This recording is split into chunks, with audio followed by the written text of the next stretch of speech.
Welcome to Remarkable Retail Podcast, Season 5, Episode 10, presented by Market Dial. I'm Michael LeBlanc. And I'm Steve Dennis. Now, Steve, I'm catching you practically as you're about to board a jet airliner south. Tell the people more about where you're going and what you're up to.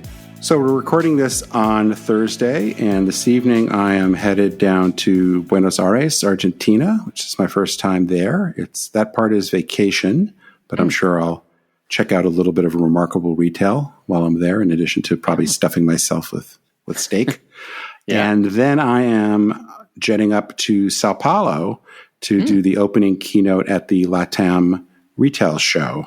Yeah, that's the biggest retail conference in Latin America. And first time for me, not my first time in Brazil, but my first time in Sao Paulo. So I'm looking forward to that.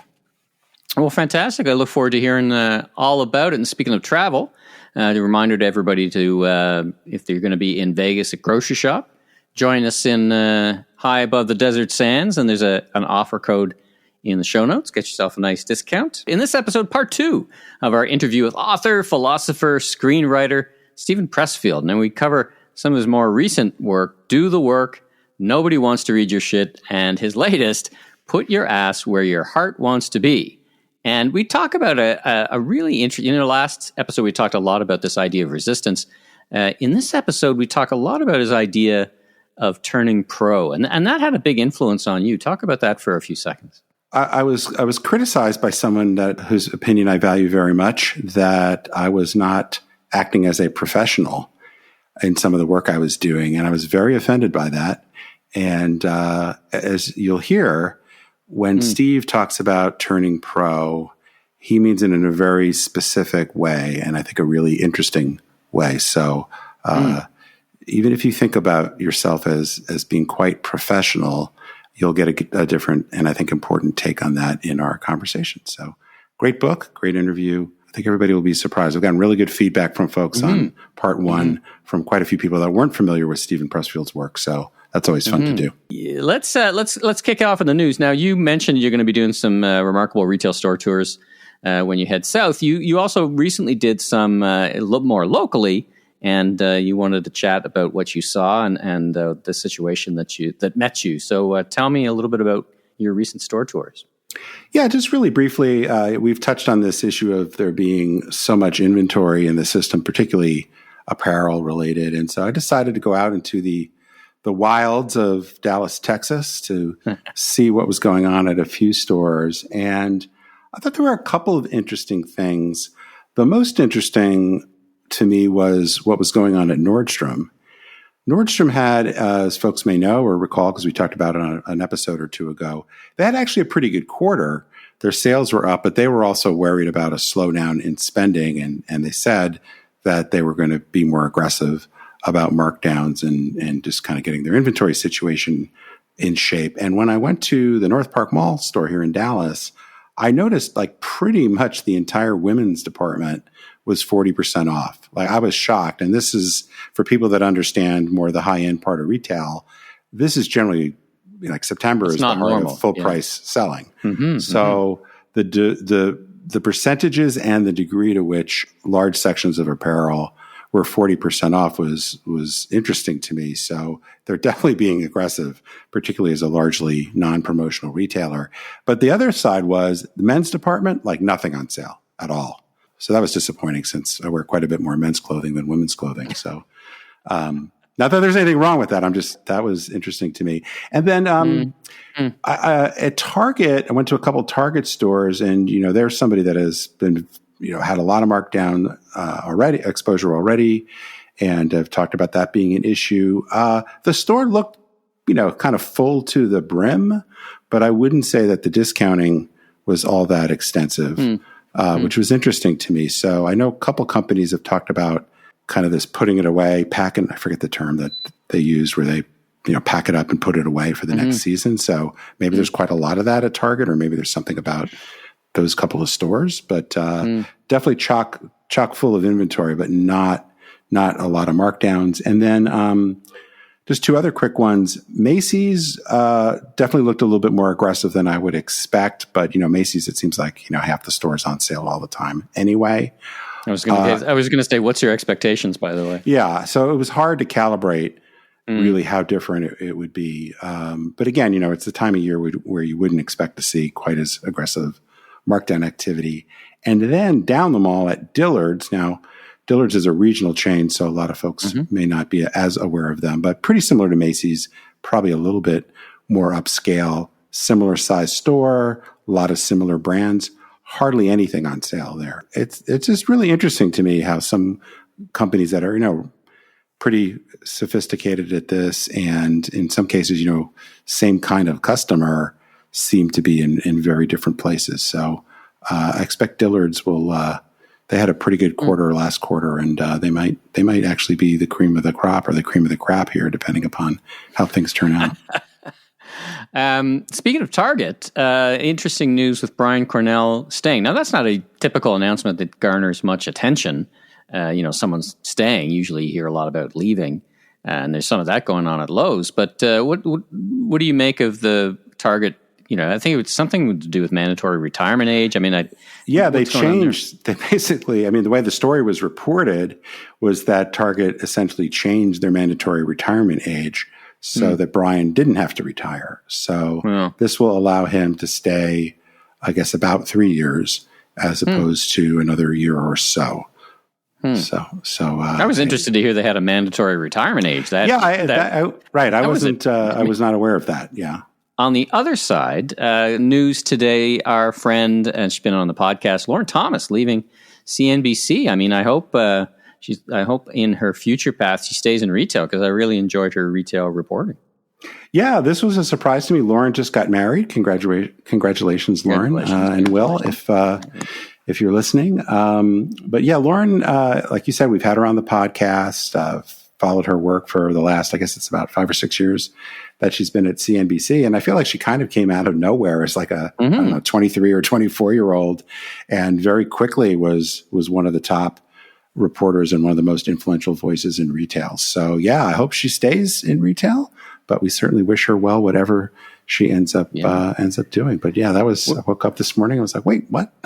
Last couple of things, Amazon's making some moves around their distribution centers. Sounds like they're closing facilities, slowing their roll. We've talked about this before. Is there anything new you wanted to comment on this? Because we did see this coming. Some of it was like, well, let's not open ones we've planned. But do you make of anything? Should we be paying attention to this? Well, it seems like they're taking it to kind of a new level. It was surprising, I think, to many of us how wrong Amazon and Shopify and a few others got about their investments in the growth of e-commerce. So they have announced that they were shopping some facilities and slowing things down.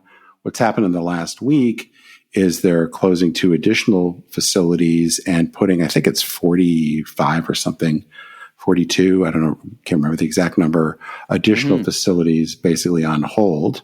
So that's pretty significant.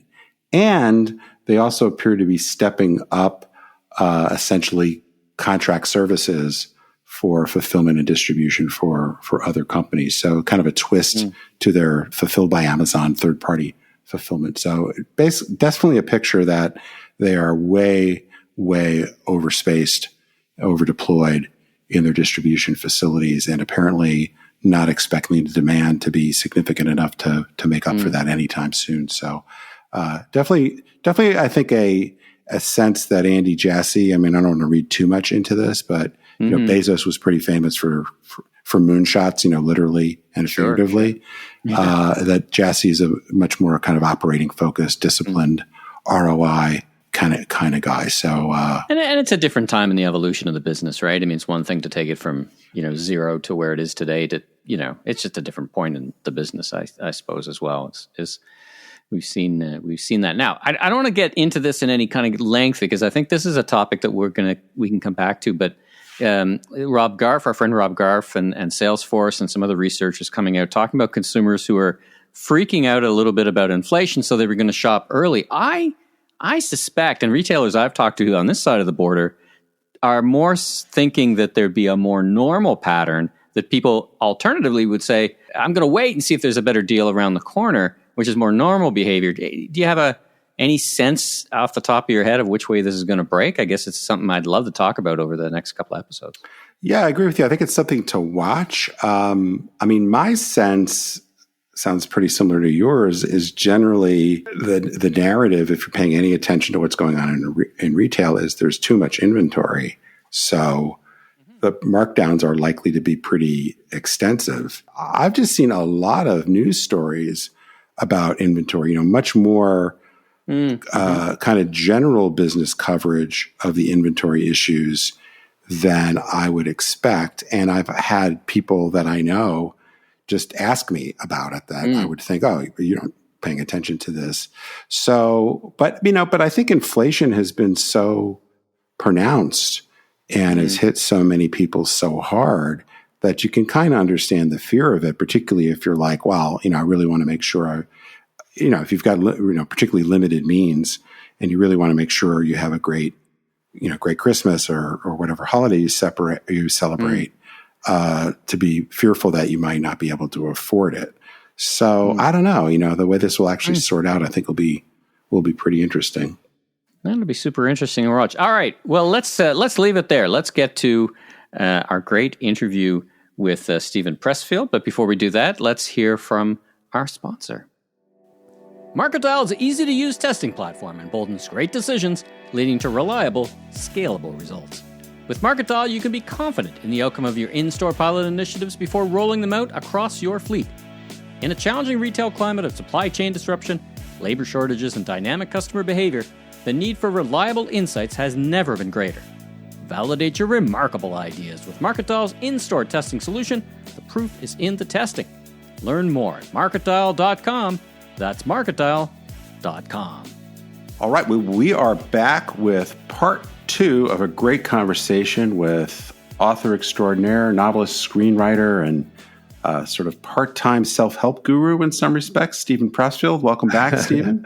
It's great to be back, Steve. Thank you. We also decided that your official title is Servant of the Muse or something like that on the last episode. But so what we're going to try to do today, so last episode we spent a fair amount of time talking about Steve's first nonfiction book, The War of Art, classic book, sold over 1 million copies, and this idea of resistance as a force that needs to be overcome to do our best work. We'll probably pick up on some of those ideas again, but I thought this time we'd talk more about some of your later work, including your latest book, Put Your Ass Where Your Heart Wants to Be.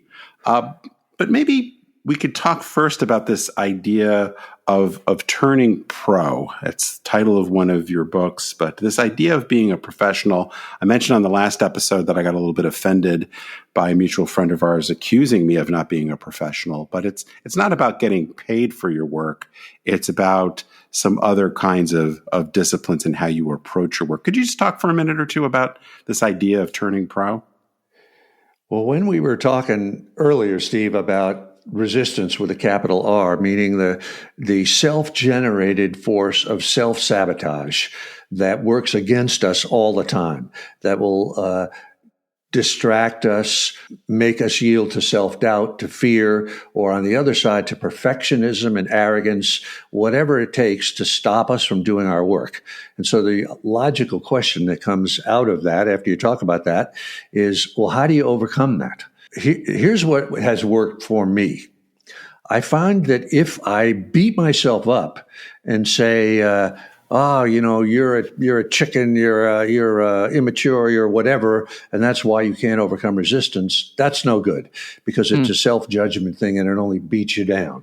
Or if you say to yourself, oh, there's something wrong with me, in my upbringing or blah, blah, blah, that another form of self-judgment. So what has kind of worked for me is the concept of the difference between an amateur and a professional. And I'll define that as we go along. So I would say what the malady is, what the problem that, at least for me, now I was getting defeated for 7 years easily by resistance, trying to write and just running away from it, failing, et cetera, et cetera. Not failing in writing, but failing even to sit down and write, failing even to get to the starting gate. And what worked for me was to say to myself, Steve, you have been thinking and acting like an amateur. You've been acting like a weekend warrior. You've been dabbling. You've been just on the surface of this thing. And the solution to that is to turn pro. And what I mean by that is it's only flipping a switch in your mind. It doesn't mean you have to get paid for anything like that. It just means that you start to think of yourself in whatever it is you're doing. If you're an entrepreneur, if you're in business, if you're a writer, you're an artist, or whatever it is, and you're being defeated by your own tendency to self-sabotage, is to just think of yourself as a professional. And what are the rules that a professional, or how does a professional act? For instance, a couple of models for me would be Michael Jordan or Kobe Bryant or Tom Brady. I tend to think in athletic terms. And you say to yourself, what does a professional do that an amateur doesn't do? And one of the things that a professional does is he or she shows up every day. Stephen King writes 365 days a year. Christmas, his birthday, 4th of July, everything. The second thing a professional does is he or she stays on the job all day, or at least as long as they can, in an effective way. They don't show up for 10 minutes and then flake out. They don't show up for 2 hours and then flake out. Another thing a professional does is a professional plays hurt. If you think about an athlete like Kobe Bryant or Michael Jordan or Tom Brady, they don't, if they've tweaked a hamstring or something like that, they find some way to play. And the same thing for us. When we think like an amateur, if we run into any kind of adversity, we'll fold. It's just too hard today. I've got too much stuff going on with my family. I've got this and that distractions. I've got other things I must take care of. An amateur will fold when faced with that sort of thing. But a professional will say, okay, I've got to deal with this crap, but I'm going to deal with it, and I'm going to get my time in today, no matter what it is. So it's a more of a hardcore attitude, but it takes the self-judgment out of the thing. So I just try to think of myself as a professional, and that makes all the difference in the world. So I wonder, and maybe this is an unfair question because I know you don't spend your time in corporate worlds very much. But one of the things that I've come to believe with innovation as it's practiced at a lot of corporations is that people think of innovation or kind of creativity within the business world as almost like a bolt of lightning strikes them. It's an idea, and just having a good idea is successful. But what I've come to believe is, ideas are important, but doing the work, all the steps that it takes to get a raw idea to commercial success, it's quite an involved process. And my observation, and Michael, share your thoughts here as well, is that lots of companies don't approach it as professionals. That innovating consistently is a real job, and you're no more likely to run a marathon without training than you are to come up with the next new great product just because, you have a bolt of inspiration hits you over the weekend and suddenly you're an innovative company. Is there any of that kind of parallel thinking makes sense to you? Yeah, absolutely. I mean, in terms of let me use the writing metaphor rather than the corporate metaphor for me. It's one thing to write a book. It's an entire other thing to publish it, to promote it, and to market it. And that's kind of the phase that you were just talking about, Steve, that once you have this bolt of lightning, that's just the beginning, right? And again, I think what the trap a lot of us fall into is we think like amateurs, and we think, well, it's going to be hard. I really don't know the people. Who do I reach out to? How do I do that? That kind of thing, right? I've got a steep learning curve. That's amateur thinking if you allow that to stop you from doing what has to be done. The professional knows that he or she has just got to do it. They might not like it. Resistance works just as hard once you've had the great idea against you as it did, to get the idea in the first place. But a professional just sort of buckles down and knows that this is the kind of crap that has to be done. You might not enjoy it, but you have to do it. And, so again, if you can flip that switch in your mind, the great thing about turning pro as an idea is it's free. Mm-hmm. Right? You don't have to take a course. You don't have to get a diploma. Nobody has to validate you or ratify you. All you have to do is flip that switch in your mind. Now, that ain't easy. Yeah. We were talking in the first half of this thing about, does it take a crisis to make you change? Mm-hmm. And I think a lot of times it does take a crisis for somebody to turn pro, to really think, I've got to stop my amateur ways and adapt a whole new attitude. Is there some training or some exercise or some idea that can help you in that transition that gets you there, as opposed to this, snap of the switch or the idea that I'm just going to do it? Do you think about it in that way? I mean, you did everything from driving cabs to writing books. I mean, your transition was over time, but was there a moment where you knew, boy, if I could do the following things, that would help me get to pro faster? Well, I'll tell you a story I think this is in the War of Art. It might be in Turning Pro. This is a story from Roseanne Cash, the singer, in her book Composed, which I highly recommend, which is kind of a sort of an autobiographical thing. And she had a moment, this was her turning pro moment. She was already a success as Johnny Cash's daughter and in her own right. And she had an album that had 4 number 1 songs off of it. One night she had a dream. And in the dream, she was sitting at a party, and Linda Ronstadt was on this kind of bench with her. And in between the two of them was an older man that she somehow knew that his name was Art, capital A-R-T. And Art was in animated discussion with Linda Ronstadt, who had always been kind of an idol for Roseanne, and that she always wanted to be like that. And Roseanne kept trying to break into the conversation, and Art just kept ignoring her. And finally, he just sort of turned to her, and with withering scorn, he said, "We don't mess around with dilettantes." And she said that she woke up from that dream shaken to the core. And she felt like, I am a dilettante. I've always wanted to do albums where I'm the songwriter or I'm creating it, and I haven't done it. I've been covering other people's material for years. And so she said, there's a great passage, I wish I had it here to read, but she said, from that moment, she changed her life. She changed the way she sang. She said she began training, almost like an athlete, She began studying painting. She signed up with a couple of great singing teachers because she had never taken that seriously. She realized that she used to, when she would be dealing with new ideas, she would be always kind of superficial about them. And so she sort of understood that and began to force herself to go deeper into these ideas.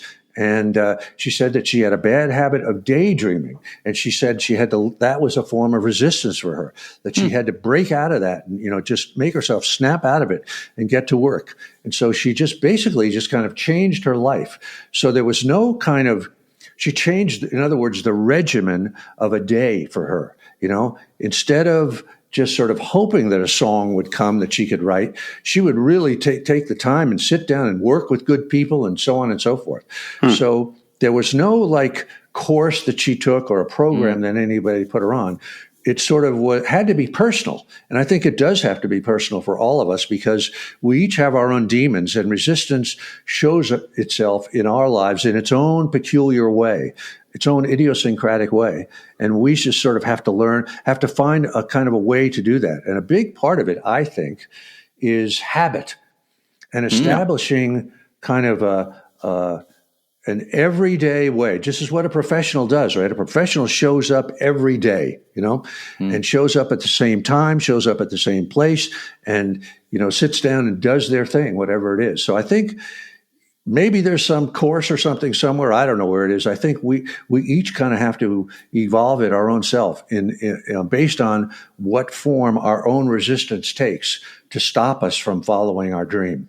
It's such an illustrative story because there you have by anyone's measure, a successful artist who's got 4. What did you say? So you said, 4 number 1 hits. 4 number 1 hits.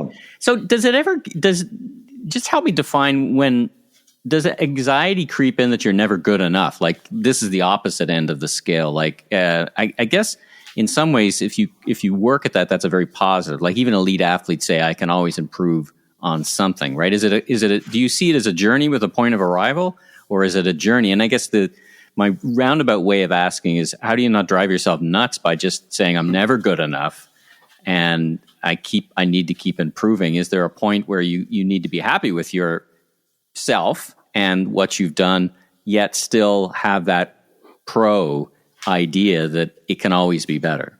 Well, like I think in Roseanne's case, she really felt like she really wasn't living her dream. Her dream was to be a songwriter as well as a performer, and she wasn't doing that. So it wasn't a case that she had taken it to level 99% and was only wrestling with the last 1%. In her mind, she was probably at like 30%. So she felt like I'm not doing what my dream is. I'm not doing it. So, but I do think that the dragon must be slain anew every morning, and I think it is a journey. It's a hero's journey, and but I don't think we have to worry about I'm driving myself crazy because I'm at 99% and I'm trying to push myself to 99.9. I mean, most of us are at like 50 or 40 or something like that. Plus, I do think that this is what life is all about, if you ask me. It's this journey. It's this process. You know, it's you climb a mountain and there's another mountain after that, you know, and there's always another mountain after that. And I think that's what life is about. I know sometimes people will ask me, since I've been doing this for like 50 years writing, does it get any easier? Does resistance, go away? And the answer is absolutely not. It even gets a little bit worse the more you've been in, because it's, like I say, it's an intelligent force, and it's very nuanced and very, very subtle. It's like the serpent in the Garden of Eden. It's very seductive, and it'll fool you. So, but that is the process, that the dragon has to be slain anew every morning. To me, that's just reality. I mean, even if you think of the animal kingdom, if up here, I live out in the country, and there are a lot of coyotes and there are a lot of hawks. And the hawks are sailing around all day, and the coyotes are all night. They're out hunting. It never gets easier for them. They've got to make a kill every day. They got to make another kill, and so why should it be any different for us? Well, and I think they're, in a weird way, like there's freedom in accepting the reality, right? Like you don't have to fight that, just like you don't want to fight gravity. Like gravity's there, doesn't care. As I say in my book, sort of cheekily, like, gravity doesn't care whether you like it or not, right? Gravity's there. It is what it is. And it's our job to deal with that situation. So maybe this is a good chance to segue to the book that you put out this earlier in the summer, Put Your Ass Where Your Heart Wants to Be, which is one of my favorite titles of all time, by the way. Even better, I do like maybe. Nobody Wants to Read Your Shit, though. Yeah, Nobody Wants to Read Your Shit is like also great. Yeah. So you're like this ninja level titler. Is titler a word? I don't know. But in any event, tell us what was the inspiration for Put Your Ass Where Your Heart Wants to Be? How does it build on what you've written about in the past, and what are some of the key messages you're hoping to instill in that work? Put your ass where your heart wants to be is a phrase that I've kind of had in the back of my head for like 10 years or something like that. And it's really just another way of saying turn pro. And what I mean by that is that what I define the word ass as in this thing, in terms of putting your ass where your heart wants to be, is commitment. When you put your ass on the line, you're committed, right? You take a step where you can fail. You put yourself in the area of risk.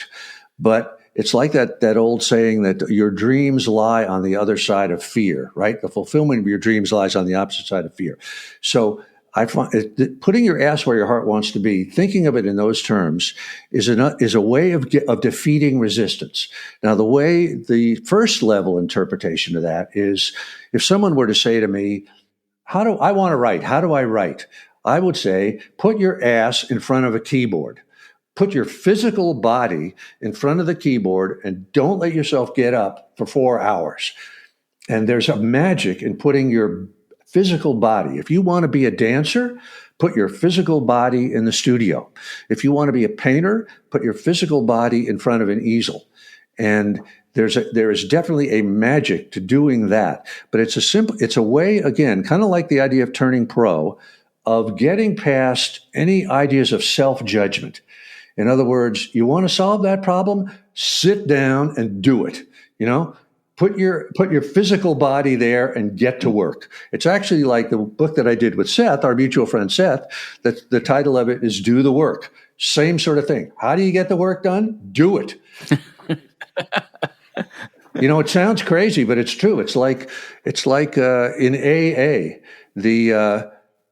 how do you stop drinking? Stop drinking. Can I elaborate on this a little bit further? Yeah, absolutely. Yeah, please.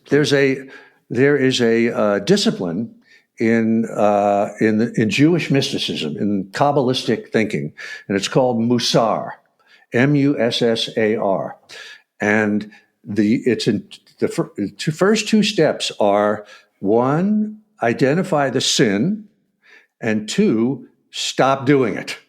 And what's great about that to me is it's the opposite of psychotherapy. We sort of have fallen into this, not that I'm knocking psychotherapy, but psychotherapy is kind of like you have a problem, so you sit down and you work with a therapist and you try to find out, well, where did this come from? Was this in childhood? My mother did this, my father, blah, blah. And the theory is that if you can finally get to the bottom of that, of the mechanism, whatever it is, that will cure you. The other way is to just go straight to this, identify the sin and stop doing it. And so put your ass where your heart wants to be is exactly that. It says, do you want to climb Mount Everest? Get a ticket to India, get the stuff you need and do it, Or if you want to start, smaller, start on the process of climbing a small mountain and a little bigger mountain and learn and become a pro and do it. So that's what put your ass where your heart wants to be. That's what it means. It's a lot deeper than that, as you know, if you've read it. But anyway, that's my answer to that question. Could we just maybe briefly touch on Nobody Wants to Read Your Shit, which I read when it first came out, but I've been listening, but just got done listening to it on Audible, and I find it very inspiring for some of the writing that I'm starting. But there's also an aspect to it, and tell me if I'm reading this correctly, is kind of this humility that you need to have. And the way I think about it in the context of what we talk about, what I've written about in Remarkable Retail, we talk about on the podcast, is this idea that I don't believe anybody's getting up in the morning looking for a new sweater fundamentally. There's lots of stuff in the world that, we as, my ex-wife this is really a tangent here, but my ex-wife used to work at Kraft Foods in brand management. And you could probably relate to this because I know you talk a lot about in that book about your history in the advertising business. Is nobody really cares about these products. If we work there, we care a lot about it, but just getting somebody's attention about some of the stuff we're trying to sell is really not so hard. You've really got to do something truly breakthrough or remarkable, as I like to talk about it, just to even get people's attention, much less engage with you. And I think there's a certain humility and just reality that comes from understanding that. But anyway, I'm projecting some of my stuff onto your work, but what are some of the core ideas of Nobody Wants to Read Your Shit beyond just the great advice you have for writers and creators in terms of the practice of doing the work? Well, I think you pretty much explained it really good, Steve. But one of the things, that the first thing you learn in advertising, if you're a writer or an art director in advertising, is that nobody wants to read what you're putting out. Right? Your ad for Preparation H, your commercial for Budweiser, nobody gives a shit. They just want to hit the remote and get past it, right? And nobody wants to go see your one-act play, and nobody wants to, go to see your gallery opening, that kind of thing. And so it's not that they're bad people, they're just busy, right? We're all busy, right? So what comes out of that from the point of view of the creator, like you said, is humility, is you have to say to yourself, again, this is a form of resistance, right? That if I want somebody to read my ad for Preparation H, I better make that ad so good, so interesting, so unexpected, right? So graphic that they can't not read it. And that gives you a certain humility about what your task is. And the other thing is that you realize that any form of commerce or art is a transaction.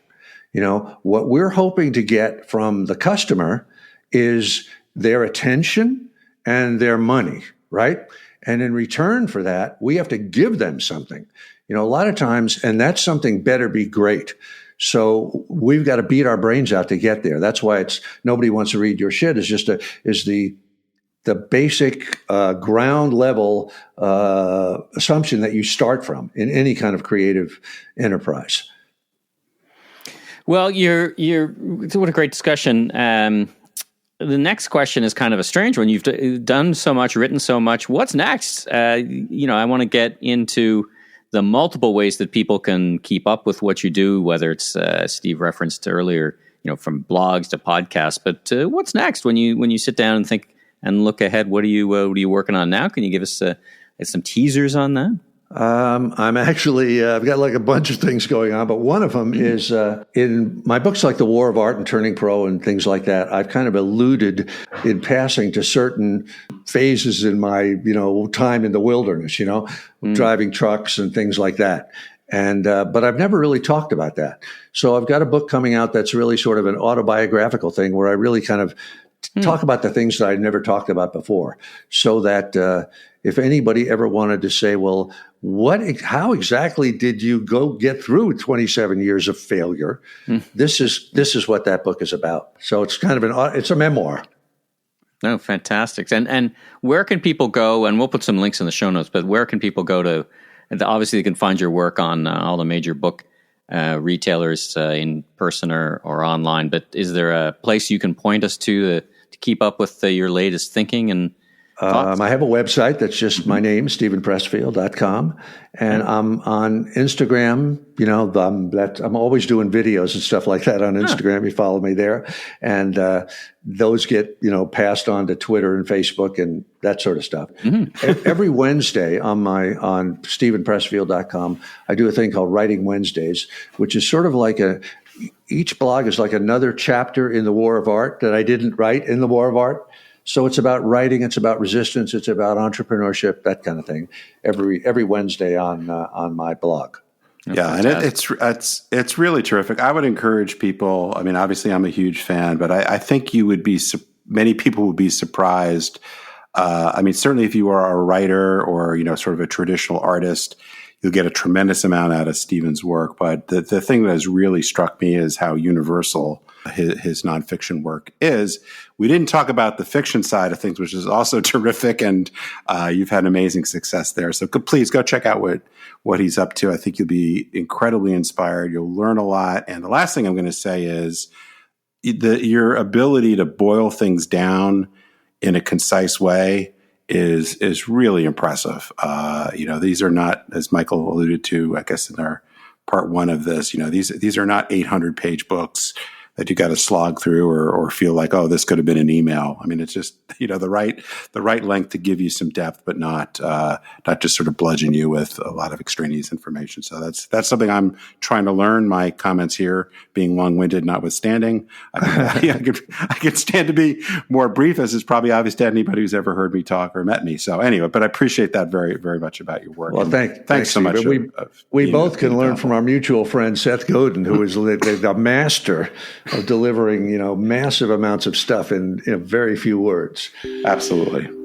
Well, it's been a fantastic conversation. Stephen Pressfield has been our guest on these past two episodes. Stephen, a real treat to get to read your material and to hear your words and hear your voice. So thanks again for joining us. Well, thanks, Michael. Thanks, Steve. And, anytime you want to do this again, I'm happy to do it. If you like what you heard, please follow us on Apple, Spotify, your favorite podcast platform, so you can catch up with all our great interviews, like our discussion with Seth Godin on what retailers can actually do to fight climate change. New episodes of Season 5, presented by Marketal, will show up each and every week. And be sure and tell your friends and colleagues in the retail industry all about us. And I'm Steve Dennis, author of the best-selling book, Remarkable Retail: How to Win and Keep Customers in the Age of Disruption. You can learn more about me, my consulting, and keynote speaking at StephenPDennis.com. And I'm Michael LeBlanc, consumer retail growth consultant, keynote speaker, and producer and host of a series of retail trade podcasts, including this one, plus the host of the popular YouTube cooking show Last Request Barbecue.